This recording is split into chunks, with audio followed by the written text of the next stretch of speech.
bienvenue sur ma chaîne. Dans cette nouvelle vidéo, je suis super contente de vous retrouver dans cette vidéo pour pouvoir vous filmer quelque chose que j'aime beaucoup faire. Ça fait des lustres que j'ai pas filmé, ça fait des lustres que je ne suis pas présente sur ma chaîne et vous comprendrez pourquoi depuis l'arrivée de bébé j'ai du mal à organiser du temps pour ma chaîne. J'espère que cette vidéo vous fera plaisir. Faites-lui un bon accueil avec vos vues, avec vos likes surtout et avec vos commentaires, ça me ferait extrêmement plaisir. Durant cette vidéo, je ne sais pas comment va se passer la luminosité. Je pense que je vais jouer un peu avec la luminosité parce que le soleil tape sur la fenêtre, donc excusez-moi d'avance. On va commencer. Comme primer, j'utilise beaucoup depuis ces derniers mois le primer de Skindinavia qui est le Makeup Primer Spray pour les peaux grasses. J'ai un petit peu arrêté de l'utiliser en ce moment parce que avec le changement de ton de l'été à l'automne, ma peau n'est plus vraiment mixte, elle est devenue normale voire déshydratée.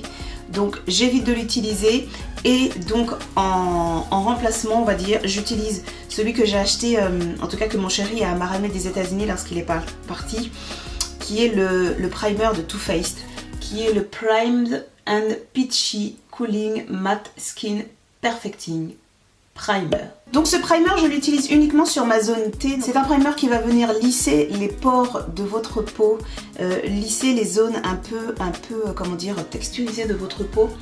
Et c'est un primer aussi qui a un effet matifiant sur la peau. Et ce que j'aime aussi beaucoup avec ce primer, c'est qu'il ne me donne pas de boutons. En général les primers un peu siliconé me donne des boutons. Sur le contenant, il n'y a pas la liste des ingrédients. Il faudrait que je regarde dans la boîte si je l'ai gardé. Je pense que je l'ai gardé. Et je vous dirai en barre d'infos s'il y a du silicone dans ce produit. Par contre, faites bien attention quand vous utilisez ce produit que votre base soit bien compatible. C'est-à-dire que si c'est un produit siliconé, n'allez pas mettre une crème de jour aqueuse, parce que sinon ça tiendra pas. Je vais profiter de cette vidéo pour vous parler de 2-3 produits que j'ai achetés dernièrement. Donc j'avais acheté aussi la base d'Urban Decay. Je l'ai testé et ce qui m'a beaucoup surprise la première fois, c'est que j'étais blanche en fait. Partout, ça ne se voit pas sous le fond de teint, mais ça m'a surprise. Donc c'est vrai que depuis je ne l'ai pas réutilisé, mais il faudrait que j'aille plus en profondeur avec ce produit. J'aime aussi utiliser ce spray sur le visage de la marque Caudalie qui est très connu, c'est l'eau de beauté de Caudalie à l'eau de raisin. C'est un produit que j'aime beaucoup utiliser. Par contre, je le déconseille aux peaux sensibles, tout simplement parce que le deuxième composant de ce produit c'est de l'alcool et j'arrive pas à comprendre encore pourquoi il y a tant de marques de cosmétiques qui aujourd'hui mettent de l'alcool dans leurs produits alors que c'est quelque chose qui n'est pas bon pour la peau. L'alcool fonctionne bien sur les peaux mixtes à grasses parce que ça va avoir un effet astringent, donc ça va limiter un peu l'effet de sébum, mais ça n'empêche que c'est pas bon pour la peau. Moi ce que j'aime dans ce produit c'est l'effet rafraîchissant qu'il apporte. Ceci étant, il est rafraîchissant parce qu'il y a de l'alcool dedans. Donc voilà, l'effet de l'alcool avec l'oxygène qui s'évapore, ça apporte un effet fraîcheur, un effet tenseur. Et si seulement je trouve un autre produit qui fait exactement la même chose sans alcool, je le prendrai volontiers. Si vous avez une petite info là-dessus, dites-le moi et je serai très contente d'avoir un produit similaire mais sans alcool. Je ne l'ai pas testé. Je viens de me rendre compte que j'ai acheté un fond de teint aux États-Unis que j'ai toujours pas testé. C'est un fond de teint de la marque Milk. Qui est un fond de teint matifiant. Je ne l'ai toujours pas testé, ça va faire pratiquement un mois qu'il est là. C'est abusé, faut que je fasse une vidéo premières impressions. En fond de teint, j'ai un énorme favori, un gros coup de cœur. Ça faisait très longtemps que je n'avais pas eu un coup de cœur comme cela avec le fond de teint Lancôme qui est le teint Idol Ultra Wear. C'est un fond de teint qui est mais tellement joli sur ma peau, qui tient super longtemps et qui a un effet pas matifiant, mais il contrôle quand même l'effet de sébum. Même si ma peau n'est plus vraiment très mixte en ce moment. Moi je suis NW45 chez MAC et ce fond de teint je porte la teinte 10. J'aime aussi beaucoup utiliser un fond de teint chez MAC qui est le Studio Fix Fluide en teinte NW45. C'est un fond de teint que j'aime énormément porter, qui est joli sur moi, qui me laisse un petit peu, pas une brillance mais quelque chose de... une luminosité assez légère et naturelle et il tient super bien, il fait tenir bien les poudres que je vais rajouter ensuite sur mon visage. Franchement ce fond de teint est vraiment bien. Donc je vais appliquer du fond de teint en légère couche premièrement et ensuite si j'en ai besoin je mettrai une deuxième couche. Ce que je n'aime pas du tout voir dans les vidéos ces derniers temps, ça date des lustres, ce sont les personnes qui mettent 3 pompes de fond de teint et qui, les 3 pompes, veulent absolument les faire tenir sur un seul visage. Alors ça, c'est un truc que je ne comprends pas. Pourquoi ne pas prendre une pompe, l'appliquer sur le visage et essayer de voir si ça marche bien, plutôt que tout de suite de mettre 3 pompes et de tout faire rentrer sur un seul visage. Je trouve ça mais tellement énorme. Et alors, oh mais non, 3 pompes pour avoir une bonne couvrance. Alors, il va falloir expliquer certaines choses à certaines personnes qui font des vidéos, mais quand tu veux beaucoup de couvrance, tu prends un fond de teint couvrant. Tu vas pas mettre 3 pompes d'un fond de teint à queue et après te surprendre qu'il n'est pas assez couvrant, donc tu en rajoutes 3-4 pompes de plus. Voilà, donc tu veux beaucoup de couvrance, tu prends un fond de teint couvrant et tu mets une seule pompe, comme le Remarkable de Marc Jacobs, que j'aimerais bien avoir aussi par la même occasion. Là, j'ai mis qu'une pompe, ça ne me suffit pas, donc j'en rajoute une deuxième et je vais, voilà, donc petit à petit mettre du fond de teint sur ma peau en fonction de la couvrance que je veux. Alors niveau parfum, Lancôme a quand même fait des efforts. J'ai connu des fonds de teint qui sentaient vraiment très fort le parfum, à tel point que une fois le fond de teint posé, même au bout de 10-15 minutes, on sent quand même le parfum. Ça donne mal à la tête, qu'il est beaucoup moins parfumé que d'autres fonds de teint que j'ai testé de Lancôme. D'ailleurs, c'est pour ça que je n'ai jamais tenté d'acheter des fonds de teint Lancôme, c'est justement parce qu'il y avait trop de parfum dedans. Alors en termes d'anti-cerne, je n'ai pas de récente découverte, donc je vais utiliser mon anti-cerne habituel du moment, que j'utilise beaucoup, c'est le Pro Longwear Concealer de MAC. Pourquoi je l'utilise beaucoup? Alors moi j'utilise la teinte NC45. Je l'utilise beaucoup parce que je ne le poudre pas, et que l'anti-cerne de MAC, le Pro Longwear, est un anti-cerne qui n'a pas besoin d'être poudré. Voilà, donc je ne le poudre pas, parce que j'ai plus de 20 ans et que maintenant mes ridules autour des yeux c'est plus possible. Je poudre à peu près en dessous de mes yeux à ce niveau là, mais je vais pas vraiment au ras des cils. En ce moment j'ai un gros coup de cœur pour une éponge à maquillage qui est celle d'EcoTools que vous pouvez trouver en supermarché. Moi je l'achète dans mon Leclerc et le duo est à 13,99€, 14€. Donc en fait je l'utilise pour mon teint, j'aime beaucoup ce côté plat ici et le côté un peu plus plat ici pour le contour des yeux. J'aime aussi ce côté un peu plat à ce niveau là plutôt que ce soit pointu. Donc là je vais pas l'utiliser, je vais utiliser la plus petite. Vous voyez, celle-ci n'est pas mouillée hein. Et dernièrement ce que je fais pour celles qui ont mon âge et qui ont des ridules, vous pouvez rajouter soit votre sérum sur votre éponge blender, soit votre crème de jour un tout petit peu sur votre éponge, ou sinon votre crème contour des yeux. Comme je le dis très souvent, vous n'êtes pas obligé de suivre toutes les modes que vous pouvez voir sur YouTube et Instagram. Si vous pensez que votre anti-cerne, vous n'avez pas à le poudrer, ne le poudrez pas. Si vous trouvez que vous avez trop de ridules autour des yeux, ne poudrez pas votre anti-cerne. Il y a des solutions très simples, hein. Vous n'êtes pas obligé de tout suivre comme des moutons. Si vous sentez que vous avez besoin de plus d'hydratation autour de vos yeux, alors mettez-y un petit coup de crème sur votre contour des yeux avant d'appliquer votre anti-cerne et votre poudre. Bien entendu, c'est quelque chose de très personnel, comme je le dis souvent, le maquillage c'est très personnel. Alors, pour poudrer mon anti-cerne, j'aime beaucoup utiliser la RC May, la No Color Powder, donc c'est une poudre incolore et qui fonctionne très bien sur toutes les carnations de peau. J'aime beaucoup l'utiliser parce qu'elle est d'une finesse déconcertante et parce qu'elle ne grise pas le teint. Vous voyez, je ne vais pas poudrer ici au niveau de mon highlighter parce qu'il y a quelque chose que je ne comprends pas. Si on veut appliquer de la brillance ici, pourquoi on va matifier cet endroit-là? J'essaye de comprendre. Pour le reste du visage, j'hésite énormément avec plusieurs poudres. Premièrement, la Cover FX, qui est la poudre fixatrice parfaite. Cette poudre est vraiment très bien. Elle fixe vraiment le maquillage dans l'ensemble parfaitement. Je vais quand même utiliser une autre poudre favori, qui est bien entendu la Black Up, hein. La matte définition, c'est ça? Matte définition, qui est une poudre matifiante merveilleuse. Ce week-end, j'ai porté le Telluride de Bobbi Brown.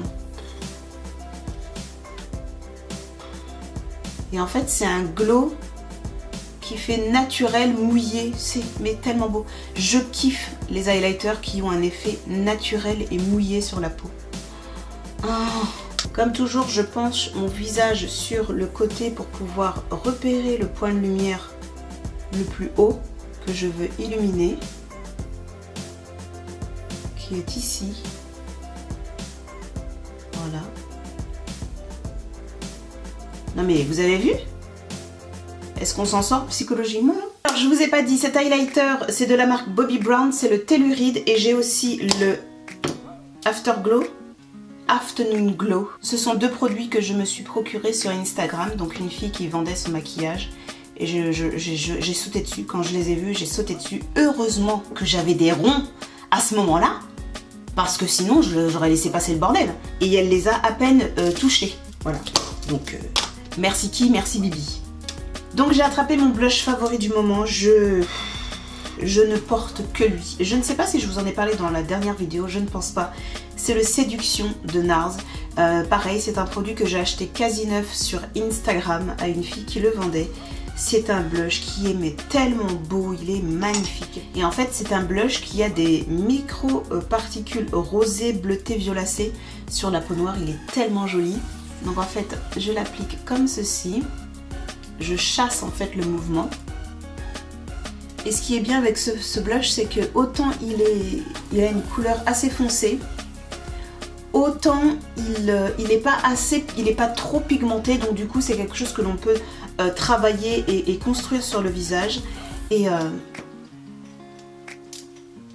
il a un côté un chouïa lumineux, mais il est tellement beau ce blush.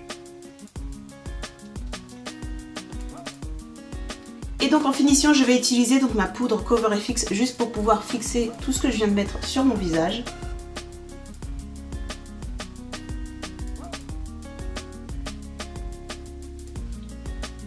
Donc c'est une poudre fixatrice de finition. Donc c'est la poudre que vous mettrez quand vous aurez vraiment fini tout votre maquillage. Et bien entendu, pour terminer, je vais appliquer un spray pour enlever tout cet effet poudré sur le visage pour que ce soit quelque chose de beaucoup plus naturel. J'ai le choix entre deux sprays que j'aime beaucoup, celui de Skindinavia qui est le Makeup Finishing Spray pour les peaux grasses. Donc je vous expliquais, hein, j'ai la peau plus normale à déshydrater en ce moment, donc je ne l'utilise plus trop, mais ça a été, c'est vraiment un favori, c'est un vrai coup de cœur et il marche super bien. Je vais donc utiliser le spray de Marc Jacobs qui est le Recover Perfecting Coconut Setting Mist, brume fixatrice à la noix de coco. J'aurais dû commencer par ça. Ce spray, il a un effet hyper lumineux sur la peau, donc les peaux grasses, les peaux mixtes, je vous le déconseille fortement. Par contre, le spray, c'est une merveille.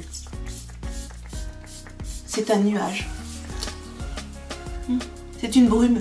Mais au niveau de la brume de Marc Jacobs, le petit hic, c'est qu'il ne faut pas la pulvériser trop près du visage parce que vous allez avoir des grosses marques de produits. Il faut aller assez loin et vous verrez qu'en fait vous allez sentir une brume se déposer sur le visage comme un nuage. C'est vraiment très agréable, mais il faut savoir dompter le pulvérisateur. Donc, alors pour les yeux, je n'ai pas de favori au niveau des fards à paupières. Par contre, je me suis énormément maquillée ce mois-ci avec la Sephora Pro palette. Donc la cool, en teinte cool, la froide, elle est mais magnifique. Les couleurs sont sublimes, mais je me suis pas énormément maquillée avec pour pouvoir dire si c'est un favori ou un flop. Je suis encore en train de dompter les fards parce que les fards sont vraiment particuliers à travailler. Je vais utiliser cette couleur en couleur de transition. Je vais utiliser ce fard ici qui est un gris foncé, il s'appelle Graphite.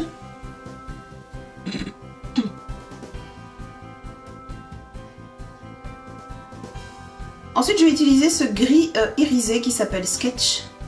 Je vais l'appliquer avec mon... Waouh! Il est magnifique. Waouh!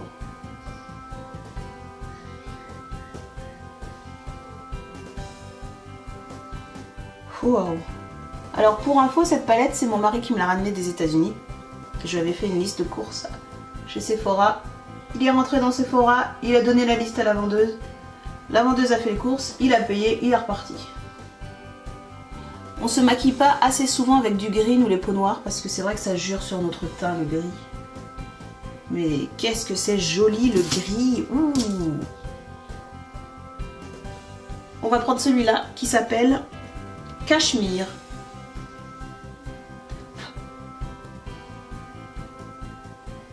Je vais prendre ce fard à paupières qui s'appelle Rosé. Bon, de là, vous ne le voyez pas très bien. Mais je vais l'appliquer en coin interne des yeux pour un peu plus de de peps à mon maquillage. Maintenant on va passer aux lèvres. Alors en favori lèvres, j'en ai pas beaucoup mais j'en ai deux. Il y a le Nude Crème, donc c'est la teinte 26 de Milani. Vous savez dans les Color Statement, ils ont fait un tabac ces rouges à lèvres pendant un moment, il y a quelques années. Celui-ci c'est un nude crémeux très clair pour ma carnation, trop clair. Mais bien mélangé avec un joli crayon à lèvres, il est magnifique. Et le deuxième favori c'est ceux-là. Les Lip Paint Matte de L'Oréal. Alors moi et le mat ça fait 25 millions de morceaux, mais alors ça, qu'est-ce que c'est confortable!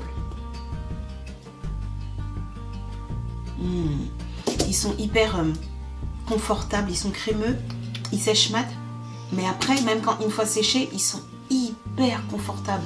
Et je voulais me prendre d'autres teintes, mais je vous avouerai qu'en fait, quand j'ai vu les autres teintes que propose L'Oréal, je me suis dit... En fait, je vais racheter les mêmes teintes que j'ai déjà en satin chez Colourpop. Et ça m'embête de faire du stockage de maquillage comme ça. Donc j'hésite beaucoup à prendre d'autres teintes parce qu'ils sont vraiment mat et confortables. Mais celle-ci, c'est la teinte Nude-East, Nudist. C'est la teinte 212. Vous voyez comme il est beau.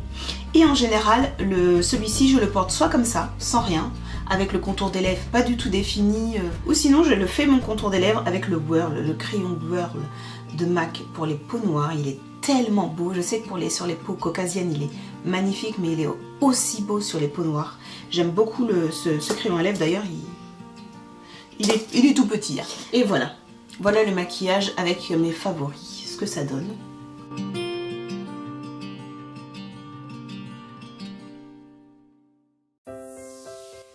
Voilà les filles, cette vidéo est maintenant terminée. Je suis super contente d'avoir pu vous filmer une vidéo aujourd'hui. Vous n'avez même pas idée. Ça me manque atrocement. J'y pense énormément. J'y pense beaucoup à revenir sur YouTube. Et en même temps, je me dis, est-ce que ça en vaut la peine de se donner autant de mal, de filmer autant de vidéos, de faire autant d'heures de montage, surtout sur le maquillage, sur la partie qui me tient le plus à cœur, c'est tout ce qui est maquillage tuto. Ce sont les vidéos qui sont les moins regardées sur ma chaîne. J'espère que cette vidéo vous aura plu. Sachez que vous me manquez beaucoup, vraiment, énormément. Et j'aime beaucoup l'interaction que l'on a ensemble et j'ai hâte vraiment de pouvoir vous lire vos commentaires sur cette vidéo et de savoir ce que vous en pensez et de partager avec vous. Je fais des gros bisous à toutes celles qui chaque fois que je fais des vidéos me laissent des commentaires, même celles qui sont rares, qui font des commentaires comme Mathilde qui est sur Toulouse, il y a Awa aussi, Gazelle Crépue, et merci beaucoup de continuer à me soutenir et d'attendre mes vidéos parce que je sais que certaines d'entre vous attendent impatiemment mes vidéos comme ma petite Awa et franchement ça fait plaisir. J'aime créer, j'aime être créative, donc faire des vidéos, créer des vidéos, faire le maquillage, etc. ça fait partie de ma créativité et c'est des choses qui me tiennent à cœur, donc voilà. J'espère que cette vidéo vous plaira. N'hésitez pas à liker la vidéo, à commenter et surtout à la partager. Je vous fais à toutes de très gros bisous. J'ai même pas envie de vous quitter. J'ai envie de rester là, à vous parler. Mais la vie, c'est pas comme ça. Je vais aller au champ. Hein. Je vais aller me promener comme ça. Hein. Avec mon cheveu blanc. Sur ces bonnes paroles, à très bientôt.